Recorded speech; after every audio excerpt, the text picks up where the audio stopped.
Ditreskrim Polda Sumatera Utara selesai memeriksa orang yang terlibat kasus kerangkeng manusia milik Bupati Langkat nonaktif terbit rencana perangin-angin.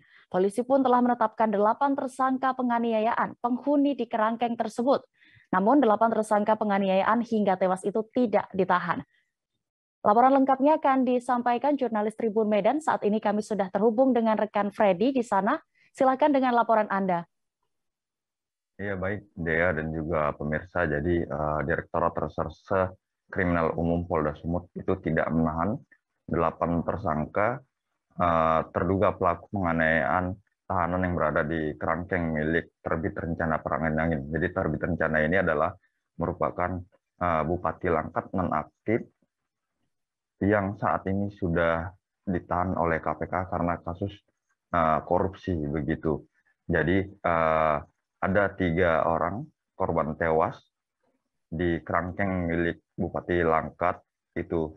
Nah, jadi setelah ditelusuri polisi, ternyata ada 8 tersangka terduga pelaku yang menganiaya mereka hingga tewas. Nah, salah satunya adalah anak kandung Bupati sendiri, yaitu Dewa Perangin-Angin.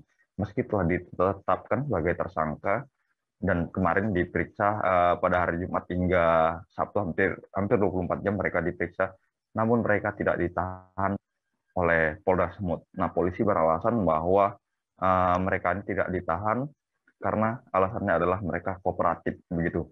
Namun demikian mereka hanya dikenakan wajib lapor seminggu sekali, yaitu di Polda Sumut. Begitu dia. Dan juga saat ini belum ada maksudnya terbit rencana perangin-angin sendiri selaku pemilik rumah itu tidak ditetapkan sebagai tersangka. Namun demikian polisi mengklaim bahwa mereka masih terus mendalami kasus tersebut dan mereka akan berkoordinasi dengan KPK untuk melakukan pemeriksaan kembali terhadap Terbit Rencana Perangin-Angin Bupati Langkat nonaktif.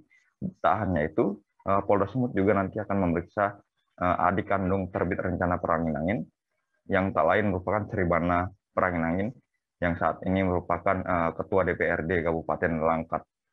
Begitu dia. Jadi adapun korban tewas dari kerangkeng milik Bupati ini adalah 3 orang. Nah, salah satunya itu anak Bupati ini terlibat dalam penganiayaan hingga mati terhadap Saryanto Ginting yang tewas pada tahun 2021 bulan Juli lalu. Begitu dia.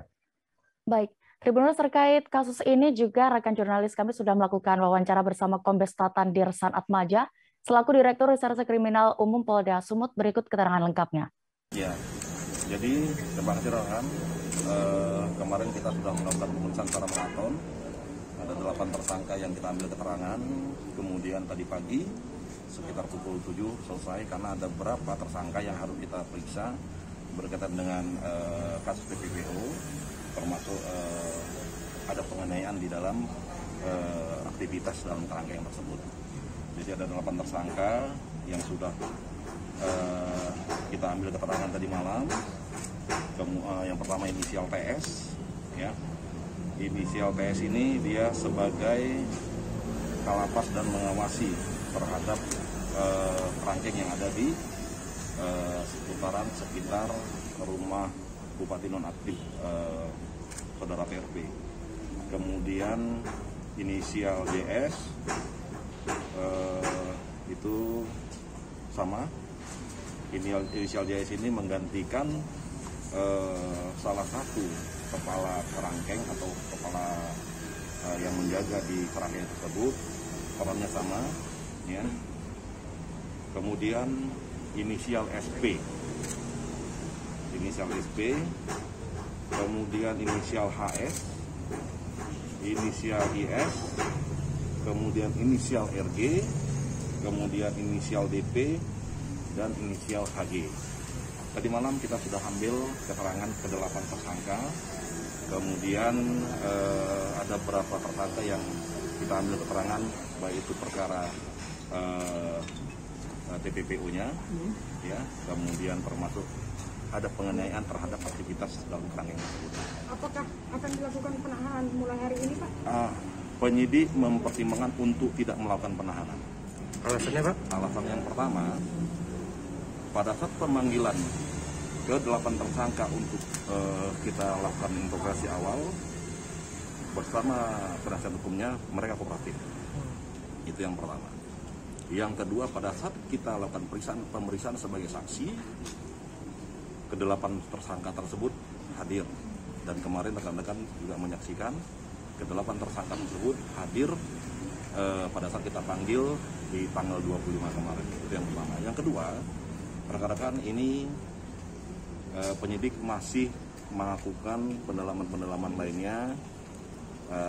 Salah satunya akan melakukan prarekon, kemudian akan melakukan pemeriksaan manajemen.